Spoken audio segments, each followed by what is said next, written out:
There are certain conditions that you have to meet so that you can bring your citrus trees indoors and you can grow citrus trees year-round as indoor-outdoor plants. And these are what some of those conditions are. Number one, let me show you this beautiful kumquat, Nagami kumquat.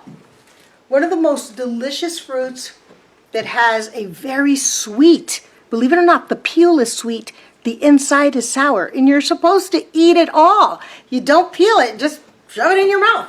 Now, what makes this a tree ideal for growing indoors? Two things. Number one, it's a dwarf kumquat tree.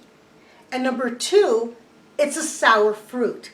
Now, the reason why a dwarf tree, so whether that be a Dwarf Meyer lemon tree or a dwarf a sweet lemon tree, is because, as you can see here, dwarf trees do very well growing in pots. And the only way that you can grow a citrus tree in, say, Minnesota, is if you're able to bring it in for the winter. So if you have it in the ground, you're not going to be able to save it during the snowy times.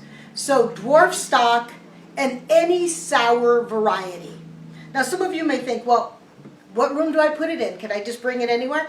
There are certain conditions that are really important. Number one, if you have a south-facing window or a west-facing window or just a room with a lot of windows, it's really important. Although you're not going to be growing navel oranges that are really sweet, that need a lot of heat from the outside, and you're just going to be growing the sour fruit, you do need a room that has a lot of light, and it will continue to grow very slowly for you until the spring when you can take it outside.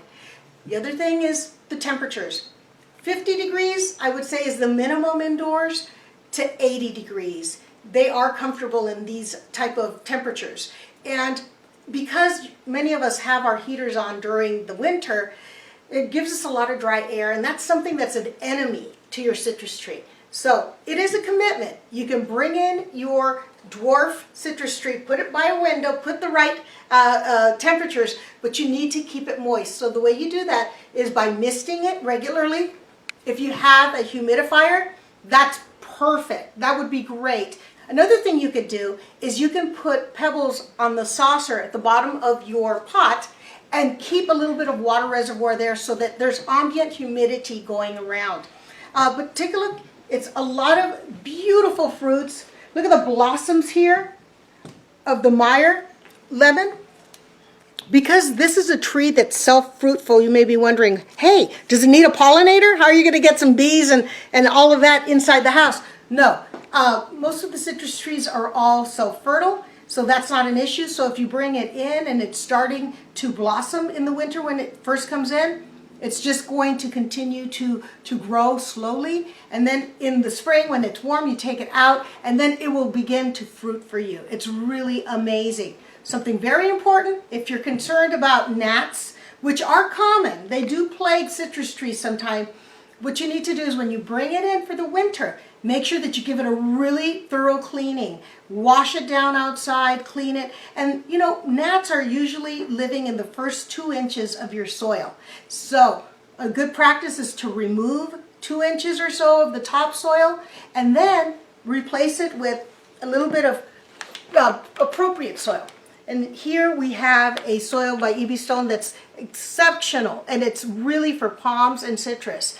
And one of the reasons why it's specific to palms and citrus is these trees, they need good drainage. That means once you water it, it doesn't want the water to pool around those roots. If it does, that's what the gnats are attracted to. Why do you think the gnats are living in the soil? They want to eat the roots of your tree. So if you have a specific soil that drains well like this one, you're not going to have that issue.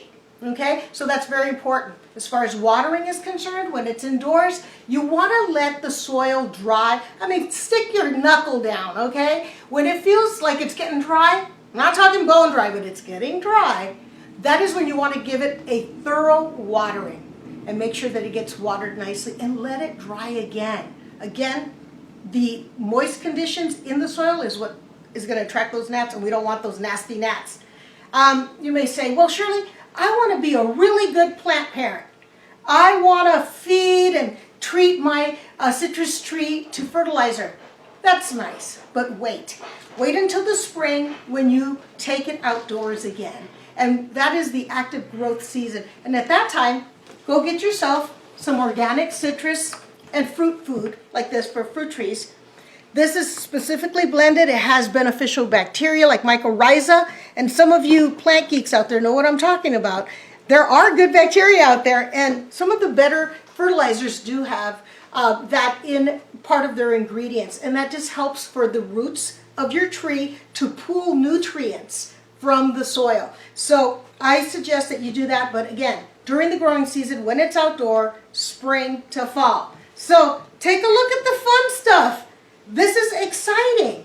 And you know, some of you friends who live in mild climates like me, you don't have to bring it indoors if you have a very sunny spot. But keep it in a pot, then you can have mandarin quats, you can have sweet limes, you can have all kinds of delicious citrus. Look how pretty. Pink lemonade. Come on, even if this didn't have fruit on it, look how pretty this is as a houseplant. Beautiful. Absolutely beautiful. So, treat yourself to an indoor citrus tree, no matter where you are. Friends, some of you in the snow, you need a little sunshine inside. Get yourself a citrus tree for next season and take care of it. Give it what it needs, and it's going to give you what you want.